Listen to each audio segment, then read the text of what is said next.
Good morning, everyone. Good morning, guys. What up? How's it going? Yeah, so Monday, innit? One of them ones. Them ones there. So, happy Monday. Hope everything's going well in this time of continued crisis. Hope you've all been keeping safe and sanitized. Not coughing on each other, because that's just dirty. I mean, you say that, but... Yeah, some people have to pay for the privilege. So anyway, yeah, if you didn't already know, we're going to jump straight in. Yeah.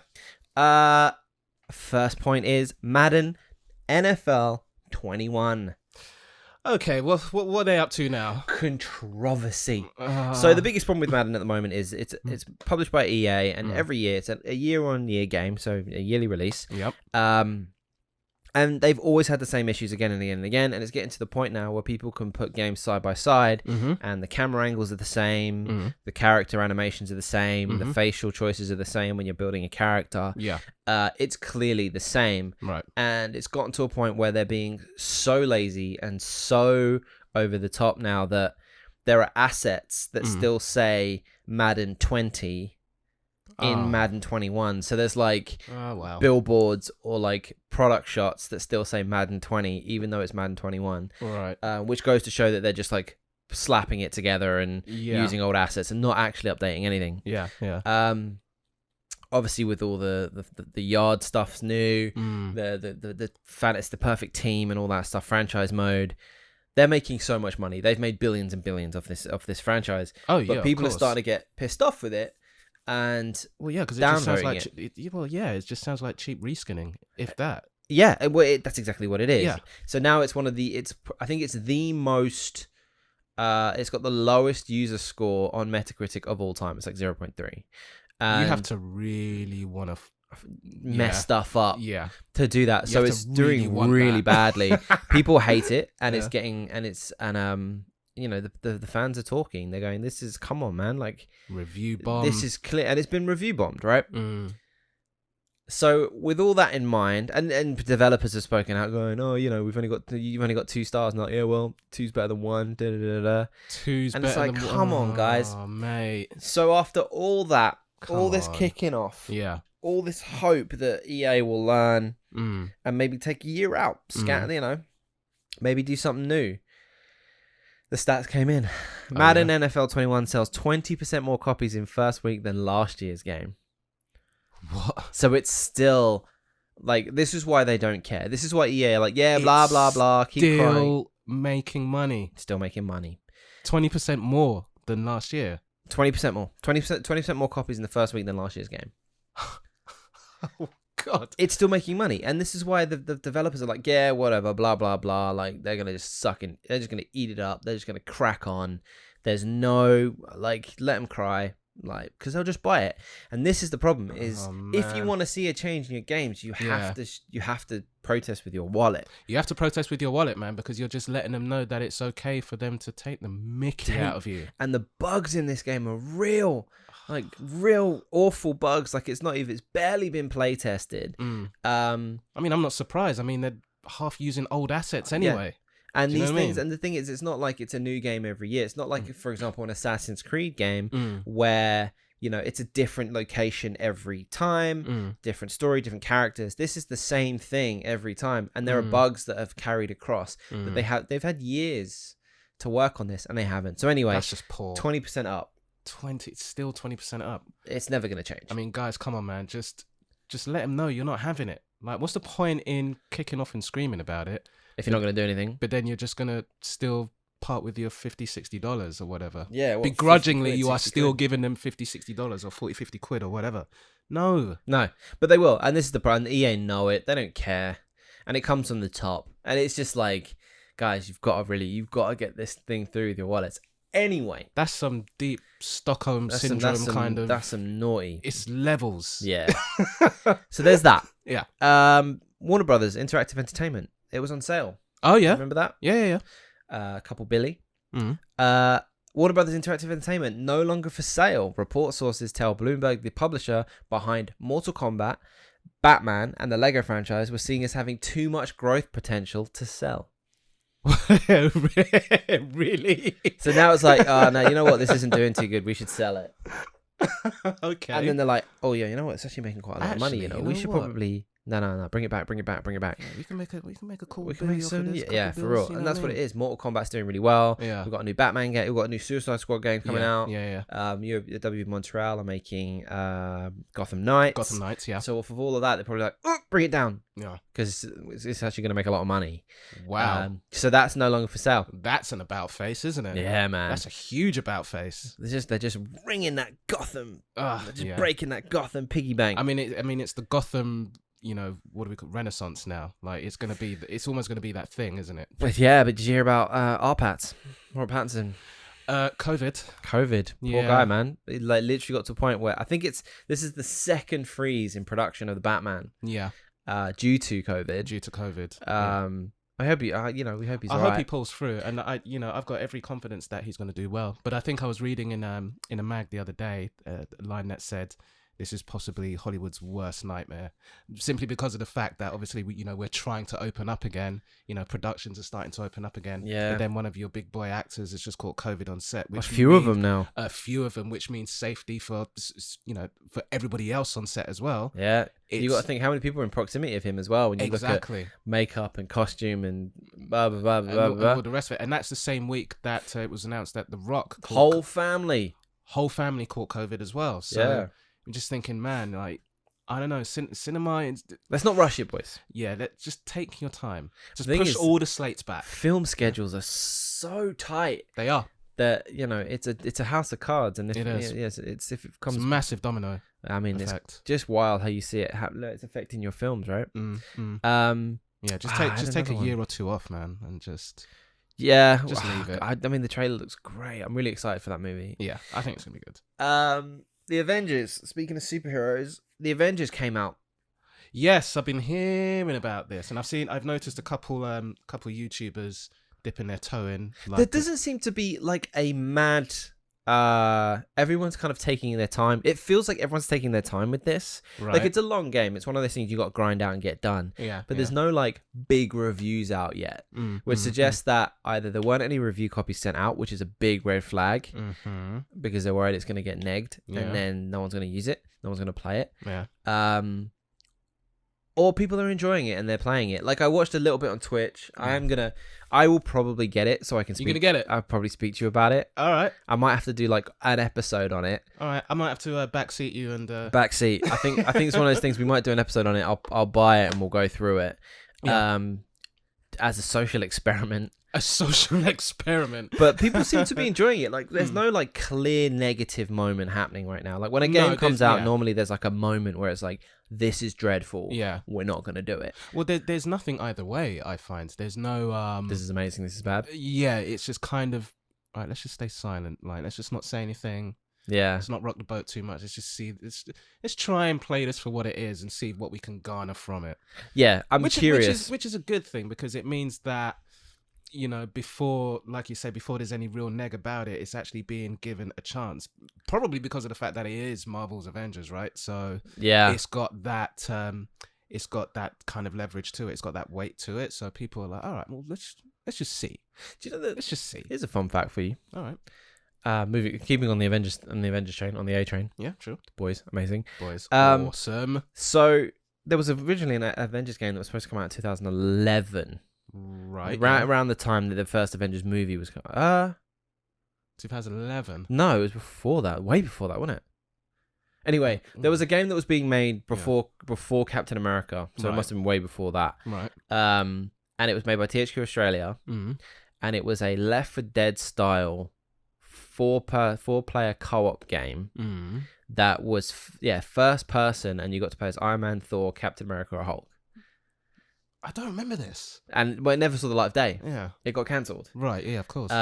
But there was this article that came out recently, and it was like people flew into Brisbane, because it was done in Brisbane. It was made in Brisbane. It was an Australian company. Yeah. People flew in from the States, and they were saying that by the time they got there, like just the license alone at that point, just as everything was about to blow up, it wasn't worth it. You'd have to sell 6 million copies, and they were like, we'll be lucky if we make 3 million or sell 3 million copies. Wow. And they got this like big boy sound designer to fly in. Oh no. And he landed, got to the office and like, sorry mate, we ain't got a job for you. So he moved his life. Oh. Yeah. Moved his life to Australia and was like, sorry. And then the guy that was running the show, was like, we lived in New York in the States, flew his pregnant wife to Australia. Man. It didn't work out, and then was like, sorry, we have to go back home now. And have to like move back again. That is really tough. Yeah, man. But they you should check it if you can look it up. It's this THQ Australia. They released the test footage that they had. I think it would have been interesting. It looked good from what it could have been. But they had no idea what the MCU was going to be or how big it was going to be. Yeah, I mean, arguably, who knew? But there's a thing where one of the guys was like, oh yeah, each team was put on a different character. Yeah. And the Captain America team felt like they got the raw deal. They were like, well, what are we supposed to do? He throws a frisbee. It was like, they felt like they got the raw deal. This is going to be so bad. Like, what can he do? It's going to be rubbish. What can he do? They asked. Yeah. And then they were like, they hadn't seen Chris Evans yet. They hadn't seen Captain America. Well, no, exactly. These things hadn't come to the light of day yet. They hadn't come to fruition. It's going to be bait. This is going to be so bad. It's going to be whack, bruv. And then the film came out and they're like, oh, dang. Like, it's all right, you know. I mean, it's funny, but it's really sad at the same time that it is one of those classic situations where it's just like you couldn't have called it.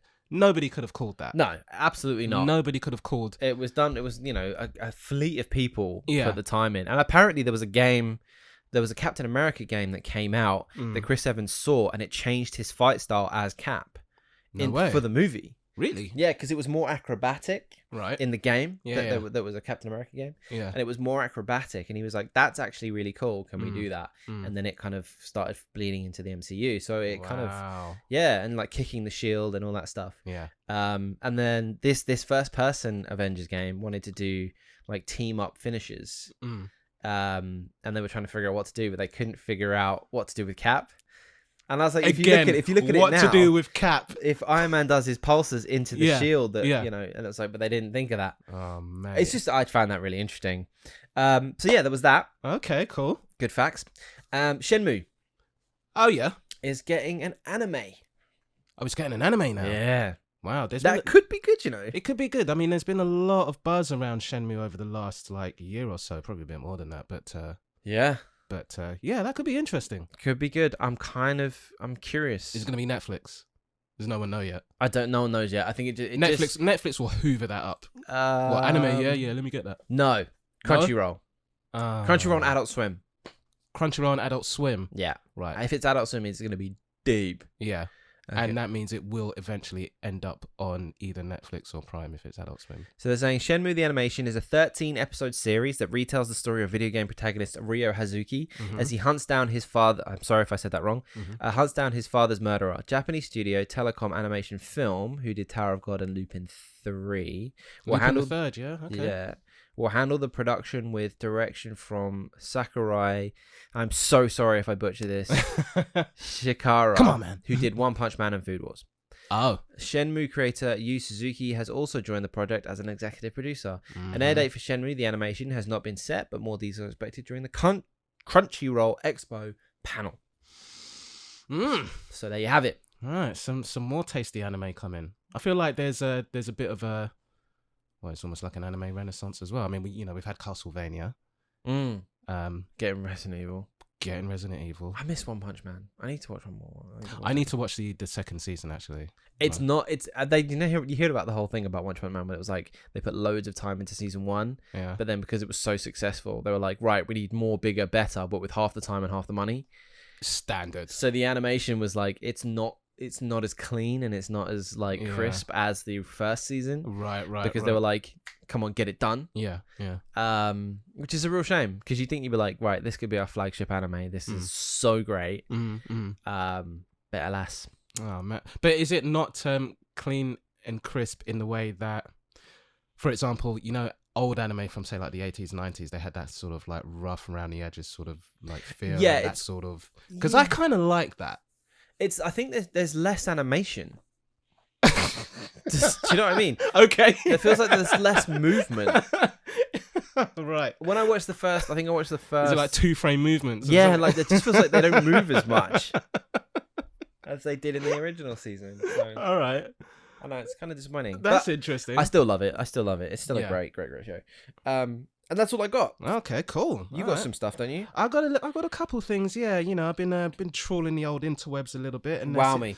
And there seems I'll try. Wow me. I'll try my darndest. There seems to be a lot of buzz surrounding a possible upcoming PS5 event.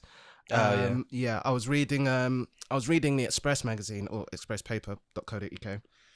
Apparently, to take that with a pinch of salt. A little grain of salt. Yeah. Well, to be fair, I did cross-reference some other sources as well, but Cool. I didn't cite them. Yeah. But yeah, an alleged leak on 4chan suggests there'll be a major PS5 event on September 9th. So that'll be about 2 days from now. Yeah, not far from now. Yeah, not far from now at all. Leakers Dusk Golem and Tidux, I hope I'm not butchering that, but you know, hinting that there could be a major event, and was it Foxy Games?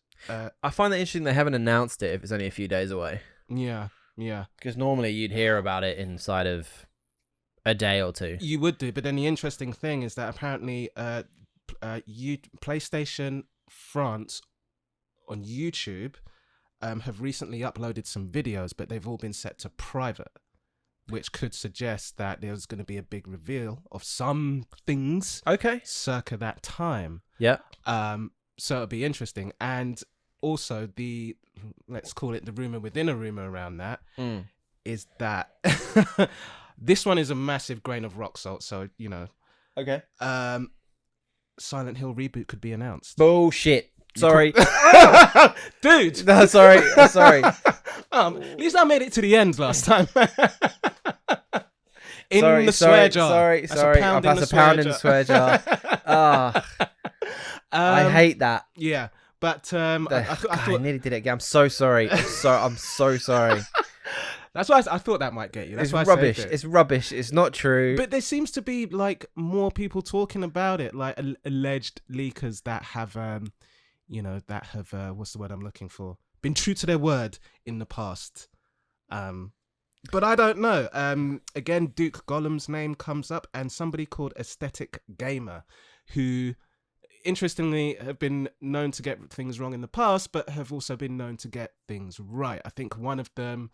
Yeah, well, I wonder what the ratio is. That's true. But I think one of them managed to data mine, not data mine, but managed to find out about the Ghost of Tsushima DLC. That, yeah, but we're talking about Konami. I know. And they are not... They're not good. To stop me swearing. They are not good. I think I read a comment somewhere that said, please don't let it be a bloody pachinko machine. This is my point. I'd rather they didn't make it at all. I'd rather they just didn't make it. Yeah. Than do something heinous like that and just ruin them. I like the idea of them going, we've released. I mean, I only count Silent Hill 1 and 2. I don't really count like Origins and the Rain one or Downpour and da-da-da. Apparently there's 15 of those games. There's so many. The 50, Room, I had no idea. Downpour? All of those, right? One day I will do a Silent Hill run. Yeah. I'll just do them all back to back. But I just rather look back at Silent Hill 1 and Silent Hill 2 going, what great games. It would be great if they continued them a la Capcom Resi. Yeah. But rather that than, wow, they rebooted it, and wow, they really tried to take all my money and ruin the franchise in its entirety. I'd rather not say that. But I'm sorry, but there's just no way you're not having it. Konami are going to be doing anything productive. Nah, they're not doing anything productive. It could be one of them private YouTube videos, fam. Oh yeah, you don't know about that. Hey, look, prove me wrong. Prove me wrong. If that's true, prove me wrong. Yeah, I want to know. I would love another Silent Hill game done right, done properly. Yeah. PT model, or just good, done with love, done with care, not just done with like that's good. They did it, we should do it, but do it quicker, faster, and for less money. Like do it properly, treat it like a little love child, get some passionate people that grew up with the game, that want to see that like the same things that I want, and love the game just because they were fans of it. I hear that. Do it properly, and then maybe we'll get somewhere a la Resi 7 and potentially Resi 8. Let's see what you can do. See what you can do, guys. But I'm saying, You're just saying BS. No. Yeah, You're saying dismiss that. No. We'll see. Konami. Yeah, Go on. We'll see. We'll see. I mean, if this event comes to light, Made me swear, man. I know. I wanted to get you Ugh. early, but that's really it. The only other bit of info I have, I mean, obviously, Cyberpunk are releasing more and more videos. I wish they didn't. I'm kind of a bit perturbed by it now. I wish they didn't. It makes me. I mean, have you been watching them No. at all? Or No, not at all. I mean, you've been trying to avoid Yeah. them. Likewise as well. But they, I caught one that they released 2 days ago, and it was a big old 7-minute bit. And it was via GameSpot, sorry. And it was basically about a major antagonist in the game. I'll read you a little blurb about it. So the antagonist is called Adam Smasher, right? And I'm not going to tell you why he's so big in this story, but basically the blurb is like, the info is, started out as a street punk who was a bit of a monster in a sadistic sense, later joined the army but was dismissed for insubordination, went back to New York as a gun for hire, went on a job went south, and he was hit by a number of RPGs. Wow. And he was reduced to just a heaping, steaming pile of hamburger meat. Just hamburger meat, but then a corporation picks him up because he's still somehow semi-conscious and says, look, we'll do you a deal, right? You give us your service for 15 years and we'll give you a cyborg body in it. Okay. What does that sound like? What does that sound like? Like it's just a la... Bloody RoboCop. It's almost RoboCop. It is almost RoboCop. Do you know what I mean? But yeah, I mean, I purposely left a couple of bits out there, out of that, because I felt as though it's getting to a point now where they're almost spoiling the story a little bit. Because this bit of information with the stuff that I've left out, yeah, it's quite major. I'm not sure if anybody... We didn't need to know this stuff. No, we don't need to know anything else now. Like, we're going to buy the game. We're going to play the game. It's going to happen. Yeah. And it's coming out relatively soon. All things. We're in September, right? We're in September now. So... It's round the corner. It's round the corner. Like, we... Don't give us any more. Yeah. Because... It's going to sully the experience. It's going to sully the experience. Nothing's going to be a surprise. And also, we don't want to get fatigued before we've even played the game. Yeah. That's what's going to be like, oh, got another video. Okay. Yeah. Oh, more stuff. Oh, okay. Yeah. So what's left to discover? Like, we're going to buy the game. Everybody knows it's the most anticipated game of the year now. Yeah. Just let it happen. Yeah. No, I completely agree. I want to... I mean, this is something that I always say to like the Mag 7 and like my brothers and that. When movies are coming out, they release trailer upon trailer upon trailer. But it usually starts with the teasers, right? And I usually say, and I'm sure I've said this to you as well. Like, I will watch the teaser, and maybe at a push, I will watch a trailer after that. After that, I don't want to hear it. Nah, trailer. I don't want to give the trailer a shot, and then I'm out. Yeah, and then I'm done because I just want to go into the film. I want to go into the experience. Ready for the experience fresh. I want to just be I just want to embrace the whole thing without having these little bits of snippets of information that have been released beforehand before I get to my main. I saw the good bits. Yeah, exactly. Or worse still, which seems to be a lot of cinemas, Disney mostly, putting things in trailers that aren't in the movie. Oh mate, Naughty Dog did that. Yeah. And you're sitting there like, you can't, that surely that's not allowed. Yeah, I mean, yeah, Disney with the TIE Fighter in Rogue One, right? I've got a huge beef I remember that. Huge beef. And it's the same with like Godzilla, like you know how I feel about that movie. Godzilla as well. With Bryan Cranston being like front and center of the whole movie, but then like spoiler, he just gets like randomly murked at the beginning, but in the first quarter of the film, pretty much, yeah. Third of the film, and body bagged, and then it's just like, oh, he's done. He's done. He's out now. Wait, what? Wait, but can we mourn him? Like what? Yes, there was nothing there. Nah, and it was this whole thing of like him being in the trailer front and center. It's just stuff like that. I don't know where that culture has come from in the whole kind of. What's that? Whatever it takes to get bums in seats, whatever it takes. But they don't care. So once you've bought your ticket, their job is done. But it's on the bad side of what do they call it? Subverting expectations. Yeah, they don't care. Once you're in the seat, their job is done. But I want my TIE Fighter shot. This is what it's all comes down to. No. But yeah, no, those were the bits from me, man. Like just little dip to see what's going on. So I've been playing some Death Stranding recently. You have been playing some Death Stranding. How are you finding Menu the game? Menu the side quest the game. I'm so conflicted. You are, aren't you? I'm so conflicted about Death Stranding. Like, the world is amazing. It looks amazing. It's a fully realized It's a visual beautiful masterpiece. game, but it's Kojima. So, like, I'm sitting there going, naturally, this is a beautiful game. Yeah. The characters are awesome and interesting. Mm-hmm. The story is obviously weird and convoluted. Mm-hmm. And then we get to gameplay, and there is a degree of it that's like quite meditative, if that's a word, like where you're doing the postman bits. Yeah. But I just can't help but feel like you go Postman from like South Knot to, the engineer or whatever. Yeah. To the and wind farm. you deliver it, and it's like new thing arrived, and there's just one from the engineer back to South Knot. Yeah. And you're like, I just did that. Yeah. But you're like trying to do as much as you can. So I just go like, if I do the story quest, I'm trying my best to kind of always be delivering, always have something on me. I've heard people call this Amazon Prime the game. Yeah, it's not that I could wrong. barely get that out of my mouth. It's Amazon Prime. It's not that wrong. Like, it's cool. There are some really cool bits. Yeah. But then you're on it and you're like, what were you smoking? Yeah. What were you on? Like, He was... and then this happens, and then giant squid. Yeah. And you're like, wait, what? Like, why? Oh, so he's delivering this package, and then he trips up, and a giant squid arrives out of nowhere. Yeah. And you're like, what? So there's a lot of that. As far as gameplay goes, like I've got it now. Yeah.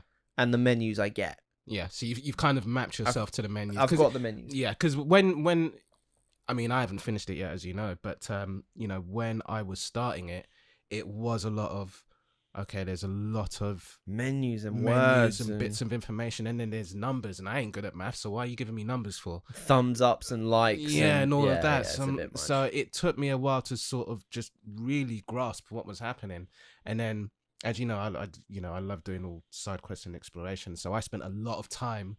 Probably the first 30 hours or so doing just side quests and stuff like that, just to get used to what was happening and how the menus worked and how it could help me. And then it kind of clicked. It does click, and like I said, you feel, you definitely feel like you're being led into a direction where you're going, you need to get through this bit to understand that bit. Yeah, there's more to it than just delivering. After a point, you will feel like, oh, okay, I get it now. I'm not there. You're not there yet, but I'm working in that direction. Okay. Did you? So you got to a point where you learned about Fragile, right? The character. I believe so. Yeah. Where she's like, she has the nuke. Yes. So there's a moment in this game. For those of you who haven't played it, there's this thing called Timefall. Which spoiler. Yeah, there's a thing called Timefall, and not really a spoiler. I'm not going to say what happens, but and anything that the rain touches, the Timefall touches, it ages it. Yeah, so it's basically acid rain. Acid rain almost, right? Yeah. And there's a moment in this game where they use that as a catalyst for what makes a character a character. Yeah. And what makes a character the way they are in the game.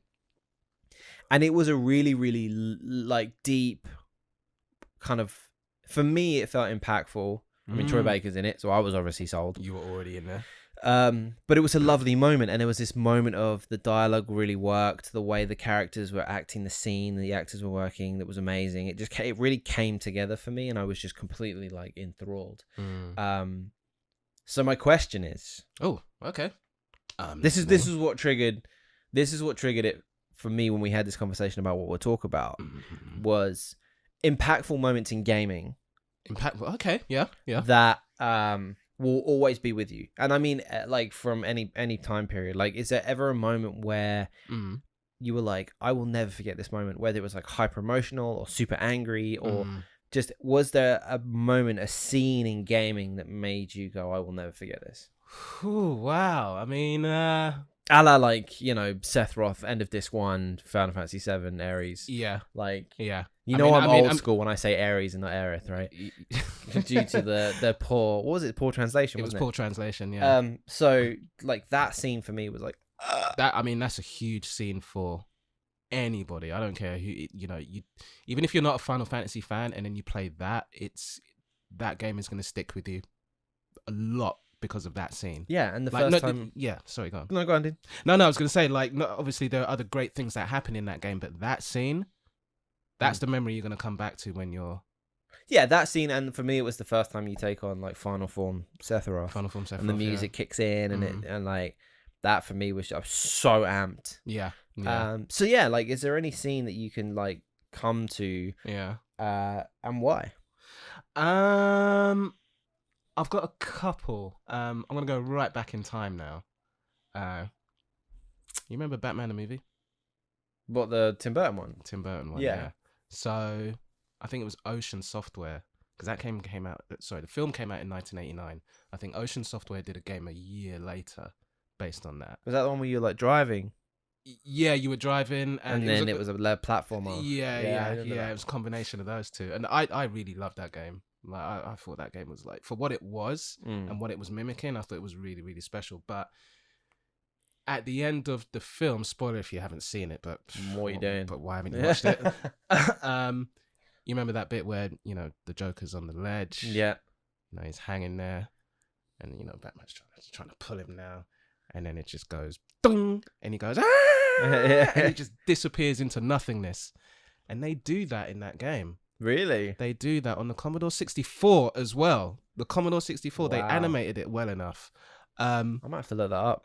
Definitely. I mean, you know, even though I'd seen the film, to kind of relive that moment, like, right at the end there, I thought, wow, that's heavy. Well done, boys. Like, and in that like kind of pixel art, kind of style as well. Yeah, exactly. I was like, well, guys and girls, you done well, man. That's for that a video game adaptation of a movie as well. Like, you know, they're almost infamous for being dreadful. Yeah. But yeah, that's a good one. That got me really, really good. Another one that I can sort of pull from my brain now. I mean, this is now like 30 years in the future. Right. So God of War. Okay. Now, you know that I didn't play the new one. Right. Because I haven't played any of the other ones. I didn't play 1, 2, and 3. Yeah, they were good. But I knew enough about the character, and, you know, I knew that you know, he carried his twin blades and stuff like that. Right. Yeah. So when I'm playing the new God of War, right? He's got the Leviathan axe.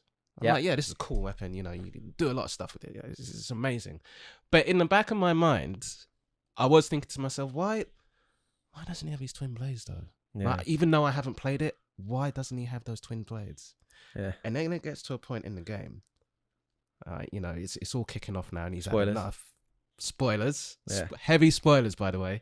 It's kicking off now. He's had enough, and then he goes to, what is it, beneath his house? It's under his house. It's under his house, and he pulls out the chest or whatever with the chains, and he opens it up, and all he says is, "Hello, old friend." Yeah, deep. And I was like, oh man, hell's about to break loose. Yeah, I got shivers. And he's got the bandages, and he's got the bandages and everything like that. And even though I hadn't played the original games, that was obviously a very, very important moment, and I felt that. I felt that for the character, and I felt that as a player, you know, engaging in the story. It was very, very well done. You know, for someone like me that had no prior reference to it. So that was a huge, impactful moment. That was a great game. That had some really nice moments. It did. Some really strong moments. That when you first meet the stranger at your house, and you have a fight. That was, and you know, he wrecks the house and, you know, punches you over the roof. I mean, that was just okay. Yeah. They're two big ones. Two big. I've got another big one, but what do you got? What you got there? What you got under the hat? I mean, look, I'm gonna play it obvious. Say, Death of Sarah in Last of Us. First 10 minutes of the game, and I'm in bits. Sarah, right? Yeah. And I'm in absolute bits. Yeah. He's trying to struggle to fix it, and he's really trying to get his, you know, his baby girl's just been shot by the military, and you know, his brother Tommy's there. They're just trying to survive. I mean, he's holding her in his arms when he's like carrying her. That broke me. Yeah, I mean, that was a smart way to open up a narrative like that. That just broke me. And just get players immediately engaged. And just focused in on this character. And we're not talking about necessarily emotional scenes here. We're just talking about impactful scenes. Yeah. You haven't played BioShock.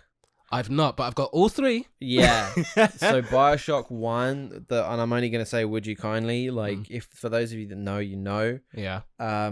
Like, that, the end of BioShock for me was BioShock 1, yeah? Yeah. Okay. So good. That was huge. That was a really big moment for me in gaming where I was like, oh wow. Does BioShock 2 or 3... Wait, is BioShock Infinite number 3 or... Yes. Yeah. So BioShock 2 is more of the same. Right. It's fine. It's good. Yeah. In my opinion. Mm-hmm. BioShock Infinite is completely different. That's Booker DeWitt. He's a Pinkerton. It's not underwater anymore. It's in the sky. Ah, yes. Yeah. It's, and it's very different. But I mean, that's very well written. Very well done.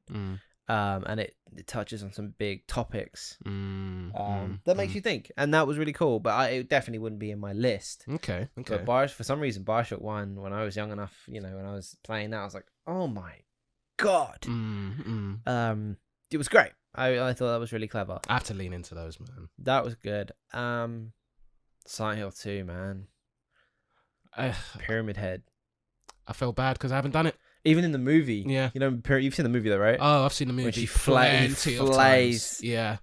He he holds her up by one hand and just grabs her chest and just pulls the skin. And you're like, oh, yeah. This is a big adult film, yeah. But Silent Hill movie, as much as it is like flawed in a lot of ways, it's still I really like it. As I mean, I played a tiny bit of Silent Hill 1, but as something that is a game brought to film kind of thing, I thought it was very, very good because a lot of those things have tried and failed, just haven't done it. But I thought that Silent Hill movie was very much, I mean, it still had the aesthetic, it still had the creepiness. It was a horror, obviously, but it wasn't too, what's the word I'm looking for?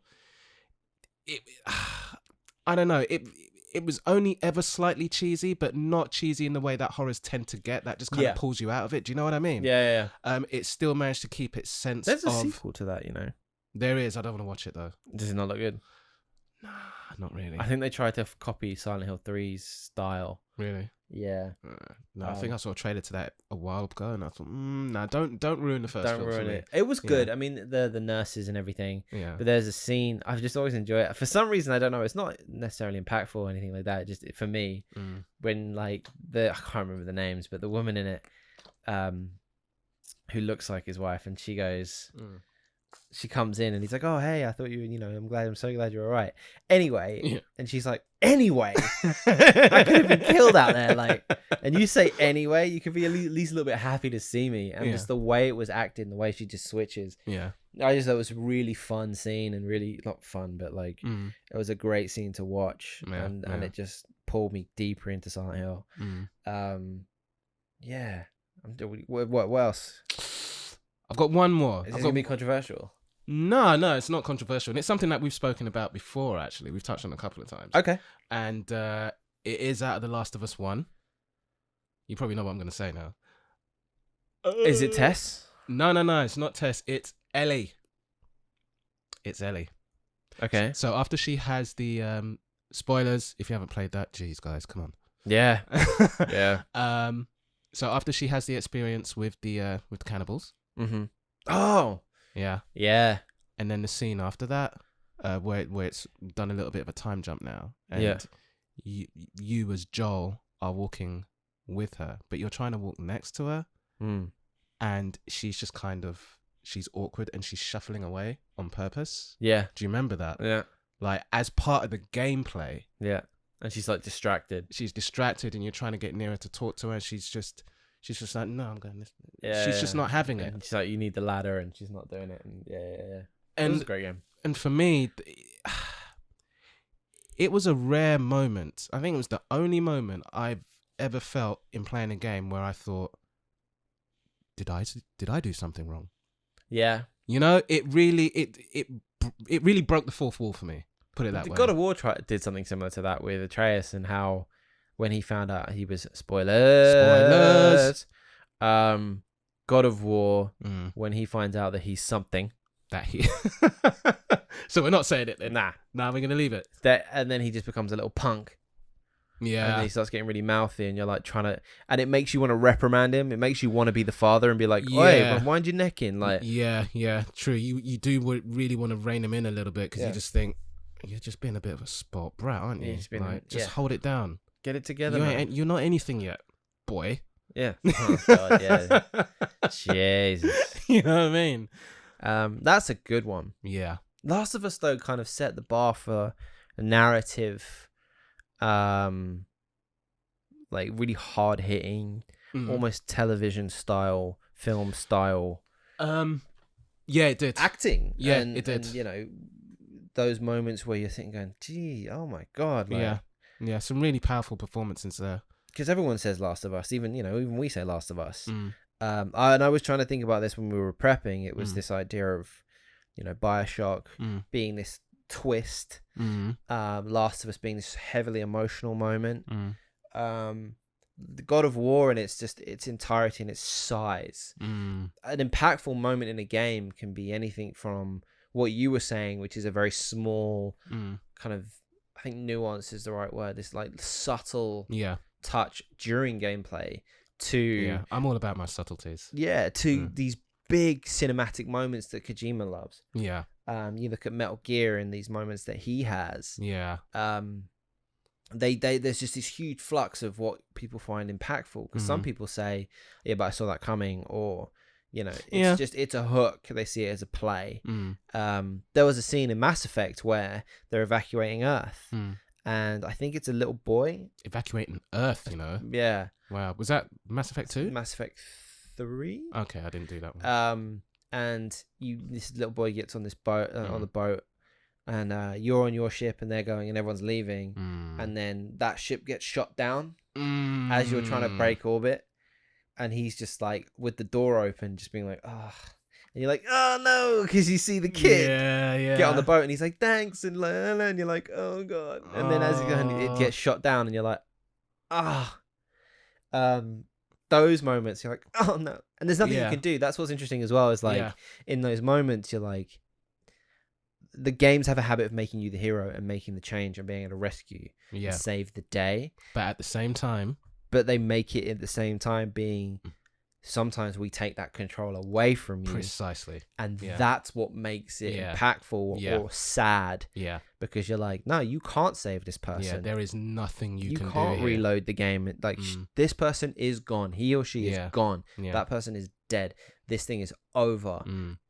This isn't one of those things where you can reset the game and take a different, you know, choice path or something like that. This happens, deal with it. Same, you know, Walking Dead season 1, you need to get a Telltale. Oh, the Telltale, yeah. You know, you need to get on that. Yeah, retrospectively. I do. But like, again, there's decisions and things that happen in that, and I was gonna say there's a moment in that game in season 1 of the Walking Dead Telltale series, right at the end, where you make there are choices to be made, and it was hard, and I mean that was all by design, but it was really hard. And not because it's like, oh, which one do I... It's just, it's a moment of, wow, they've really made you make a decision here, and you really, and none of it's good. Is it one of those situations where the wick is burning as well, like your time's running out? Yeah. Oh mate. And you're sitting there like, there's nothing I can do, and to take that power away from me, or to make it so there isn't a clear, because we're used to that now, where you think, you watch a movie, perfect example. I was watching The Umbrella Academy. Great. Which is great. Awesome. Season 2 is amazing. Please watch it, guys and girls. Really, really good. And there was a moment in it where one of the characters turns to the others, and I was expecting... Spoiler. No, I won't. Okay. I'll do this in a kind of try to warn you guys, enigmatic ways. Where one of my biggest pet peeves in television is the zombie bite syndrome. Oh yeah, where someone has to be like the one that doesn't say anything to the rest of the group, sort of thing. I hate zombie bite syndrome, when it's this thing of, I've been bitten by a zombie, but I'll just cover it up and not tell anyone until I start turning, and I'm clearly pale and look like a crackhead. It's kind of played the F out by now. It's played out. Very, very played out. It's this thing, and it's like, don't hide it, because every other alternative, every other choice is better. Yeah. But they hide it, and it's always really super annoying and poor decision.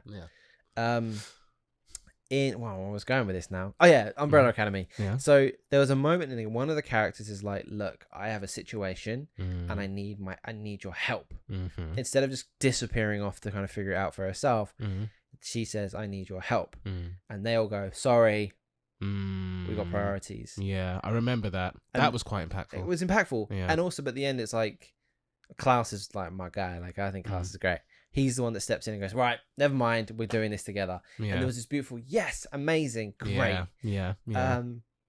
And that, what makes that powerful is when they take that away from you. Yeah. When you're in a situation where it's like, no, you don't get to win. Mm. You know, most TV shows, most films, the good guy wins, the bad guy loses. And you know, that's how it is. And in games, it's similar because you're the guy that saves the day or girl that saves the day. Yeah.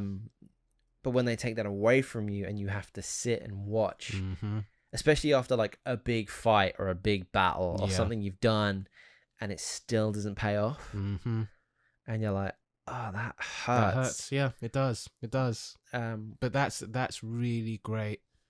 It's really good storytelling. And I think I rambled a bit there.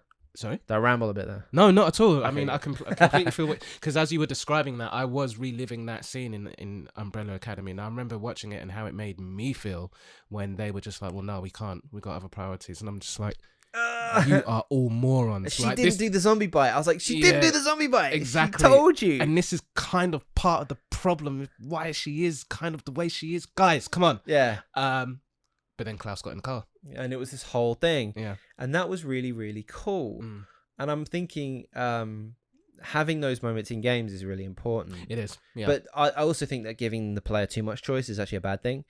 In a lot of ways. Yeah. How? Well, like, there's a lot of games where they're like, you can make your own decisions and it's great. And you say this and you say that. But at the end of the day, there's only really two options. Yeah. But then people feel robbed when they're like, I was expecting this or that. I do like games where it's like, yeah, you can say things to the characters, but at the end of the day, you get one of three or one of two results. But yeah, things like Sarah dying in Last of Us. You know, you get to know her. You start the game as her. Yeah. You feel her fear when she can't find her dad. You're then in the car watching the world fall down. You're then being picked up and Joel is carrying her. And you get to know her and you become this fatherly protective figure when you try and get her out of the car. Yeah. And then for her to die, that power, that savior mentality is taken from you. It's taken, yeah. And that's why it hurts so bad. Hurts so bad. That's why it really hurts me. That's why I wept like a child. But then, you know, BioShock and Mass Effect 3. I'm trying to think of other games recently. I've not really played like really sad games. Well, I'm playing Crusader Kings at the moment, which is just scandal after scandal. I'm turning into a bit of a tyrant. You're turning into a bit of a tyrant? Yeah. Oh, no. But no, it's you got too much power, man. Too much power, man. Yeah. But, you know, anything from old BioWare games, from Dragon Age, just let me love my characters, man. I've got one. Okay. Yeah. So, remember that game we were playing a few months back, like circa the beginning of lockdown, I think it was then. Huntdown. Huntdown was so good. Yeah. That was just like everything I love about 80s cinema in a game. Basically, yeah. It was, I mean, if you lads and ladettes haven't played that. Oh, it's like Broforce. Yeah, it is like Broforce. It's just too much fun. But remember when we were doing the boss, which was the post-war vet? That was horrible. That was really bad. Yeah. Do you remember? One. Really good one. And remember the things he used to say? He'd be like, God damn! So this there's a boss in Huntdown. Yeah. It's this vet. Vietnam vet. He was a vet. He was a vet. He was a war vet, right? Yeah. And he basically, when you started fighting him and shooting at him, he would go into shell shock, right? He would have shell shock. He would go into PTSD mode, and start having like flashbacks of being in the war. Yeah. And he's like running around going, the horror. The horror. Yes, that's it. I remember. And he was saying like, the horror, and then start shooting and then like screaming as he's shooting at you. Yeah. And bogeys in the trees and stuff like that. And it was really like funny at first. It was we were and we barely mean that laughing at we first. mean that in like a kind of, obviously none of that is funny. But we mean in the way that it was portrayed was like, oh, okay, this is clearly this is like intense. This is intense, and it's almost presented as like a comedic. It was presented funny. Yeah, like it was supposed to be funny. Yeah, and then after like the third time of playing him, yeah, because we got our asses booked a few times, and then it started to set in about how kind of disturbing this is. Yeah, it got to a point where like, well, this is really like, you don't go into it going, okay, that's really inappropriate, and then after a while we're like, this is kind of inappropriate. Yeah. Because you just felt like, wow, this is a character with mental health. He's got serious mental health issues, and for me, it got to a point where I thought, we need to get past this boss. Yeah, because I wonder if that was by design, where it's like, oh, we're going to do this character that's clearly what they might consider as over the top. Yeah. And then be like, yeah, this is really entertaining. Yeah. And then after a while, it's like, but then we want you to realize that he's actually in a lot of pain, and it's anguish. And then we're like, wow, this is actually really hard. It's really hard. But the thing is, I mean, we're playing that game as people who are not, say, like 10 years old, for sake of example, right? So True. 10-year-olds playing it, and even 18-year-olds, or even 18-year-olds, whatever. Yeah, I don't think they're necessarily going to get that kind of gravitas to it. Maybe, I don't know. I mean, I'm slightly painting with a brush here, but I just think that. But I think at the beginning you go into it going, wow, this is really intense. This is sensory overload. This is really funny. Yeah, and then you're like, okay, no, this isn't funny anymore. This isn't funny anymore. Yeah. And not to say, I think it was the initial impact of it that made us laugh. Yeah. But then once it kind of, you slow it down and you look at it and you're like, oh, okay. Yeah. Because none of that's funny. No, it's not. That's easily one of my best impactful moments of recent years, I think. Because it slowed us down. We were in full game entertainment mode. Yeah. And then after a while, and then after a couple minutes, you kind of break it down. You're like, oh, okay. Yeah, this is serious. This is quite serious. Yeah. And then we moved on. Mm-hmm. But there was no bosses before or after that, because even the hockey mask guy that was like, can you dig it? Was like Booker from the Warriors. Yeah. So many old movie references. When you're in the stadium and he's doing that thing, that was amazing. That was cool, and that was funny, and it was intense.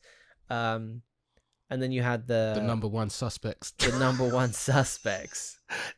Listen, people, you guys need to play this game. All of you. It's called Hunt Down. Yeah, please play this game. It's a little indie game. I think it's about £15. Yeah, it's probably cheaper by now. It's worth picking up just for its style. I mean, it even quotes Starship Troopers. Come on, you said that. Forever. That went over my head because I hadn't seen Starship Troopers. Whoops. Starship Troopers. It quotes basically every 80s or 90s film.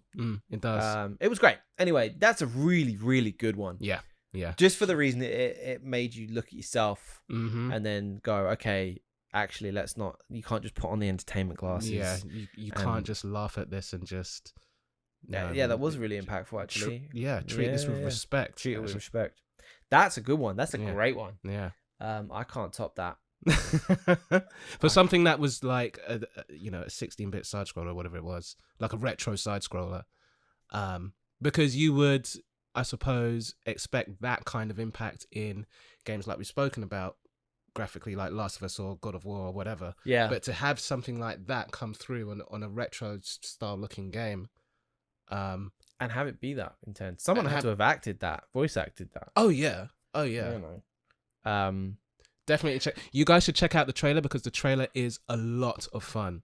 The trailer's great. The trailer it's one of the best I've seen. Yeah, it was a really cool game. Yeah, they knew what they were doing with this trailer, and they knew what they were doing with this game as well. You can see that. I'm just trying to think of anything else because even like Red Dead didn't get me. None of the Red Dead's got like one or two. Red Dead didn't get me. I mean, Red Dead 2 got. I mean, I haven't played Red Dead 1 as you know, but Red Dead 2 got me. Spoilers. With what happens with Arthur Morgan. Yeah. But that's because I became so attached to his character because his character's so He's a well really written. well-written character. He's so he was the best thing about that game. Yeah, 100%. The best thing about that game. I got annoyed at everyone else. Yeah. Yeah, that bugged me. That was a good one. I can't think now. That hunt down one is just completely Oh, I've got you, haven't just I? got me. Yeah, like, I can't think of any other ones where I'm like, oh, actually, Persona 5 had a big one. Oh, I've not done any. Persona 5. Yeah. Okay, this is my last one. All right. So Persona 5, I haven't even finished the game, but the moment in the game, it struck up a conversation, and the whole point is the first dungeon. Yeah. The whole point of Persona is, and I'm so sorry if you're a Persona fan and I get this wrong. The point of Persona is that each person has like a mental castle in their mind, like a representation of their innermost thoughts and feelings and stuff. So for example, there's a volleyball coach who he's like the star of the school, and he takes the volleyball team to nationals. His like inner thought is that the school is a castle and everyone's his bitch, basically. And he tortures, in his mind, he tortures the volleyball team, and he physically beats them up in the school in real life, to the point where one of the students tries to kill themselves by throwing themselves off the roof of the school. That's murky. And this is all anime style-y kind of thing, and it's really dark because she just can't take it anymore because he's beating them up. And then he's trying to be physically intimate with one of the students of the school, and blackmails her, going, if you don't come to my house, I will drop your best friend from the team. And that's all she has. And then she refuses, and then this is when the girl tries to kill herself off the back of that. And this guy's like trying to he just gets people expelled. The teachers know, the parents know, but he's such a star that no one does anything. That's really murky. And that scene where she's on the roof, she doesn't die. She goes to hospital, she's in a coma, but like, which is still dreadful. That was a really impactful moment. And for a game that's so colorful and loud and musical, and it really touches these tones of, wow, okay, this is quite dark. And that really got me. Wow. Yeah, it's worth playing. It's definitely, such a fun game. Yeah. And like I said, it's got such big, fantastical elements. And I would recommend you look up what the representation, what his heart, they call it, the representation of this sports teacher looks like when you fight him. Yeah. Mate. Am I going to be able to sleep at night? It's, yeah. I mean, what am I talking about? I dig horror, so. Yeah. It's, I'll see if I can find it here.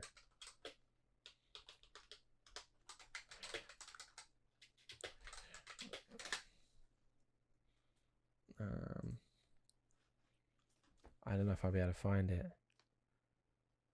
Yeah, no, I can't find it. But yeah, so that's basically that'll be mine. That'll be my final one. Jeez. I mean, that sounds pretty heavy. So that's it. You know, I think this is something we should definitely pick up at a later date. Yeah. Well, no, we should revisit this. Yeah, along with villains and horror. We need to go back into the horror game as well. We do, yeah. Because we can talk about. I mean, we could do this about film as well. Like it's we could. There's so many moments. Yeah. Battle shots. Oh, battle shots. You can go. Wait, didn't I do it last time? Did you do it last time? I think I did. Okay. Yeah, because it was Robotnik and King K. Rool last time. That's right. That's right. You are true. Yeah. All right. I'm trying to think. What are we thinking? What are we thinking? Yeah. I'm thinking Star Fox. Star Fox. Yeah. All right. Star Fox because he's proper. Yeah. He's cool. Okay. I'm thinking Star Fox and Guana. No. I'm changing it. Revolver Ocelot. All right. Revolver Ocelot. Yeah. Or Higgs. Two Kojima games. Right. Wow. Played by the same person as well. They are. Oh my god. Yeah, no, you're right. Nice one. Yeah. I see what you did there. I didn't even think of that. Okay. Higgs versus Revolver Ocelot. Right. Who's winning? What are they drinking? What are they drinking? Yeah, what are they drinking? That's got to be the whiskey game, isn't it? Yeah. Does Higgs really come off as someone that's that tough, though? Because Ocelot is a bad boy. Ocelot is a bad boy, but he's too showy. That's true. Yeah? I don't believe in someone who's too showy. You know what? In fact, I think he's bait. He's losing. What? Wait, what? No, I'm calling it now. What 180 was that? Yeah, no, I'm calling it. He's bait. Like, why? Just because he's showy? he's too showy, man. Like, That's true. he's too big for his boots. He's all twirling. And You think? But you think Higgs is in the bag? Yeah. I think there's something about Higgs over Revolver Ocelot, mind you, Okay. that I could. I know. Do you not think so? I don't know. I was gonna say Ocelot. You reckon? Yeah. I mean, I don't know. Yeah. For someone to be, because Higgs doesn't come off that. Like, yeah, I can back drink. Mm. You know, he's quite precious. Up to what I've seen so far. Yeah. But then why do you think that Ocelot can? He's a bad boy. He's like cowboy, isn't it? Yeah, but this is what I mean, though. Like, he's all flair, innit? Like, yeah, he could just all be showboating. He could be just showboating. Okay, You know, he gets 2 tequilas in him, 2 gins in him, and he's out. And he's 2 gins, you know. 2 gins and he's out. Yeah, I love that. That's a good one. Yeah. All right, let's turn it into a bit of a tournament. Revolver Ocelot losers round. Okay, fine. Revolver Ocelot Yeah. or Star Fox.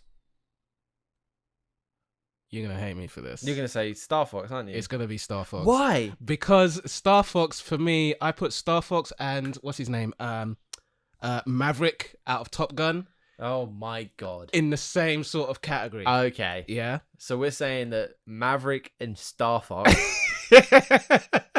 can outdrink Revolver Ocelot. I'm saying it. Yeah. You don't agree? I don't agree. All right. Okay, that's I cool. reckon Ocelot, I reckon he can back that showy stuff up. All right. You reckon fair Ocelot will enough. firm that over? No, that's cool. Like, Don't give me that tone of like you're talking nonsense. No, not at all. Look, listen. If we don't meet the mindset, I'm cool with that. I'm cool with that. I like that you think because he's so showy, he can't back it up. That makes me laugh. All right. Yeah. Well, there you go, guys. There you go. That's another episode. Thank you so much for listening. As always, Thank you for spending time with us. We always enjoy. hit us up with your comments and thoughts. Mhm. And if you come up with any really amazing scenes that we haven't mentioned, because obviously we haven't mentioned lots of scenes, let us know, man, and we'll happily talk about it. That'd be really Absolutely. cool. Let us know in those YouTube comments. Shout out to a 90s guy. Hope I'm not getting that wrong. For hitting us up with a comment on YouTube on Tons of Bees. Cool. So yeah, really appreciate that. Keep them coming, everybody, and remember, keep it civil. And you can find us on Instagram. Yeah. Cheers, guys. Have a good week. See you later. Take it easy.